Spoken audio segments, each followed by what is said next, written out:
নমস্কার বন্ধুরা, আমি লিজা চলে এসেছি রান্নায় হাতেখড়ির আরও একটা পর্বতে। একেবারে আমার নিজস্ব আর সম্পূর্ণভাবে নিরামিষ একটা রেসিপি তোমাদের সাথে শেয়ার করতে। আমি এখানে কিছু পটল নিয়ে নিয়েছি। পটলগুলোর খোলা এইভাবে ছাড়িয়ে নেব। আগে গরমকালে পটলটা বেশ ভালো এইভাবে ছাড়িয়ে নিয়ে এবার মুখের কাছ দুটো একটু চিড়ে দেবো, সামনে পেছন দুদিকেই।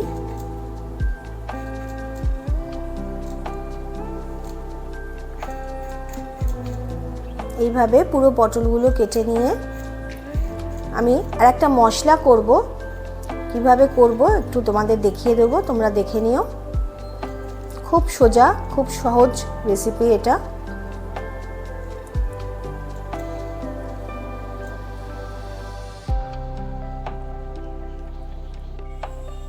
পটল কোটা হয়ে গেছে, পরিষ্কার করে ধুয়ে নিয়েছি। এবার পটলের মধ্যে একটু নুন মিশিয়ে নিচ্ছি, লবণ ভালোভাবে পটলের সাথে মাখিয়ে নিচ্ছি। মাখিয়ে মোটামুটি 2-3 মিনিট রেখে দেব। 2 চা চামচ সাদা তিল আমি একটু শুকনো খোলায় ভেজে নিচ্ছি। তিলটা ভাজা হয়ে গেছে, ঢেলে নিচ্ছি।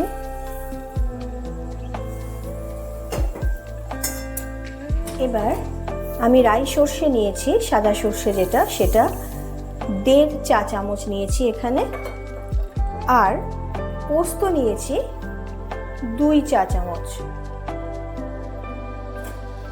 এই দুটো আমি ভেজে নিচ্ছি।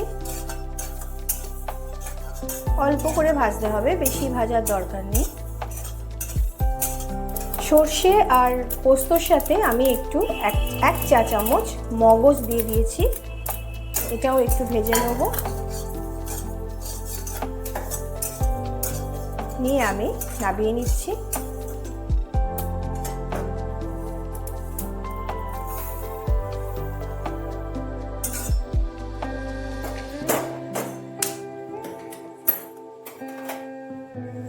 আমি পটলের পরিমাণ অনুযায়ী এখানে বেশ কিছু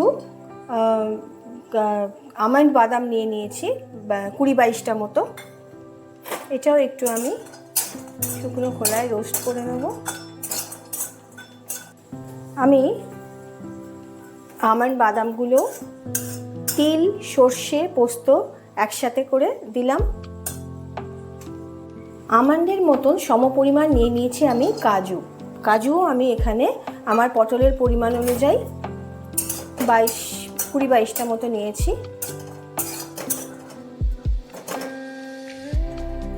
আমি ভেজে রাখা মশলার মধ্যে কাজু আর তিল এই দুটোকে একটু আলাদা করে রেখে দেবো। তিলটাও আলাদা আমার করে রাখা আছে, আর কাজুটাও কিন্তু আমি ভেজে একটু আলাদা করে রেখে দেবো। কাজু আমার হয়ে গেছে।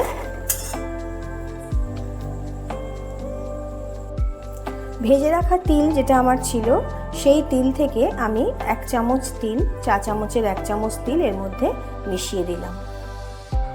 কড়াইতে আমি সাদা তেল দিয়ে দিচ্ছি।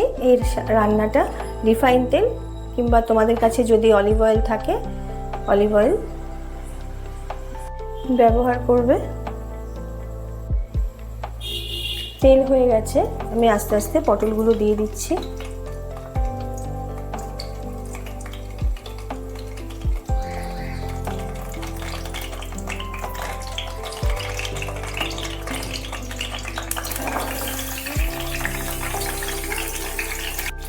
পটলটা একটু নেড়ে ভালোভাবে তেলটা গায়ে লাগিয়ে নিয়ে আমি সিল করে চাপা দিয়ে দেবো।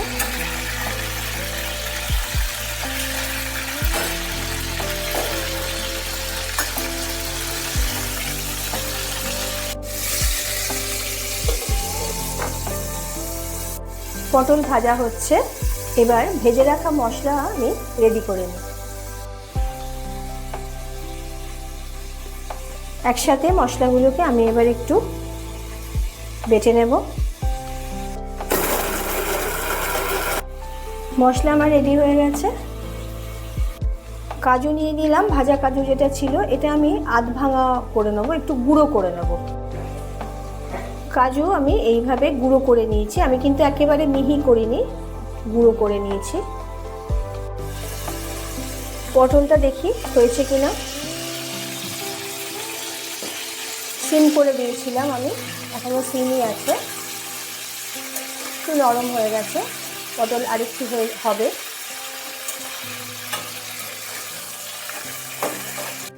এখানে আমি টক দই নিয়েছি।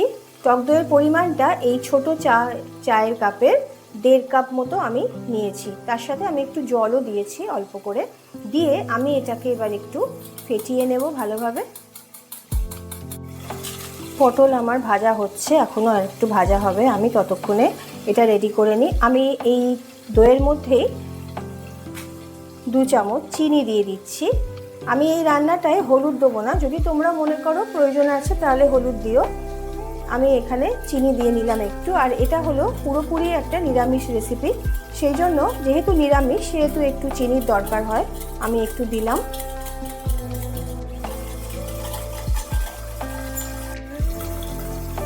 পটল দেখে নিই এবার।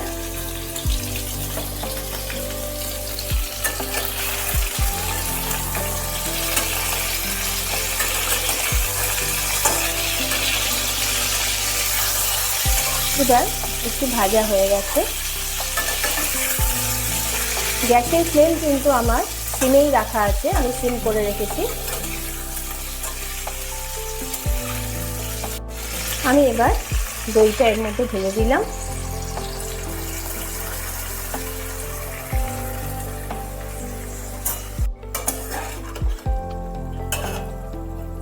গ্যাসের ফ্লেম এবার একটু পুরোপুরি হাই করে দিয়েছি।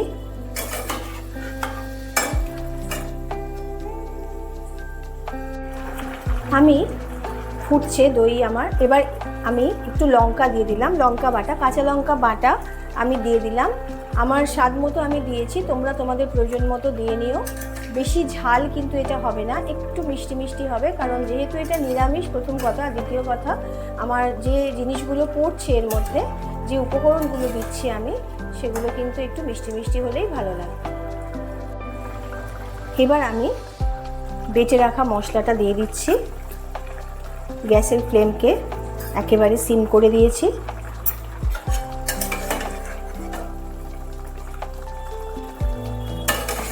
এটা কিন্তু আমার একেবারে নিজস্ব রেসিপি, তোমরা করে খেয়ে আমাকে বলো কীরকম হলো।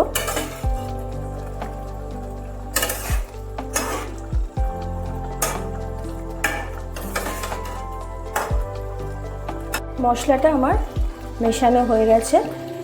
আমি আমার পরিমাণ মতো মশলা ব্যবহার করেছি, তোমরা যদি তোমাদের পরিমাণ কম বেশি করো তবে কিন্তু মশলাও সেই রকম অনুযায়ী কম বেশি করে নেবে।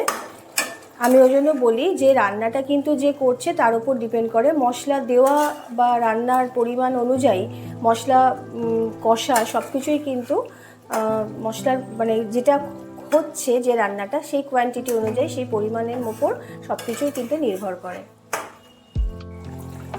কিছু কাঁচা লঙ্কা আমি এর মধ্যে দিয়ে দেব। কাঁচা লঙ্কাকে হাফ করে নিয়ে দিয়ে দিয়েছি এর মধ্যে। এবার দিচ্ছি কাজু বাদাম বাটাটা।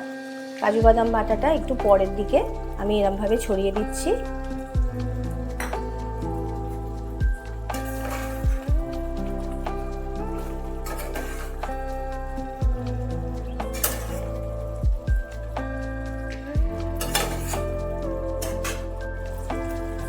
এবার আমি এর মধ্যে একটু ঘি দিয়ে দিচ্ছি। ঘিটা তোমরা কারোর যদি খাওয়া বারণ থাকে তারা অবশ্যই দিও না, কিন্তু আমি একটু দিয়ে নিচ্ছি, পরিমাণ মতো একটু ঘি দিয়ে দিচ্ছি।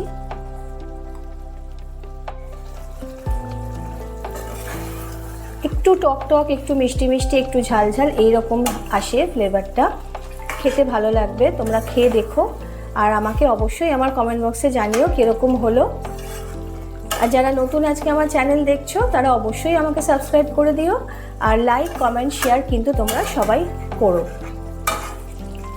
আর এই রেসিপির নাম পটল বাহার। আমার পটল বাহার আজকের রান্না খেয়ে কেমন লাগলো তোমরা অবশ্যই কিন্তু আমাকে জানিও, বলতে কিন্তু ভুলো না। এটা সম্পূর্ণভাবে আমার নিজস্ব রেসিপি, আমি তোমাদের সাথে শেয়ার করলাম আজকে। এবার আমি সবচেয়ে শেষে আমার ভেজে রাখা তিল ছিল যেটা, সেটা আমি একটু ছড়িয়ে দিচ্ছি ওপর থেকে। আমার মোটামুটি রান্না কমপ্লিট হয়ে গেল।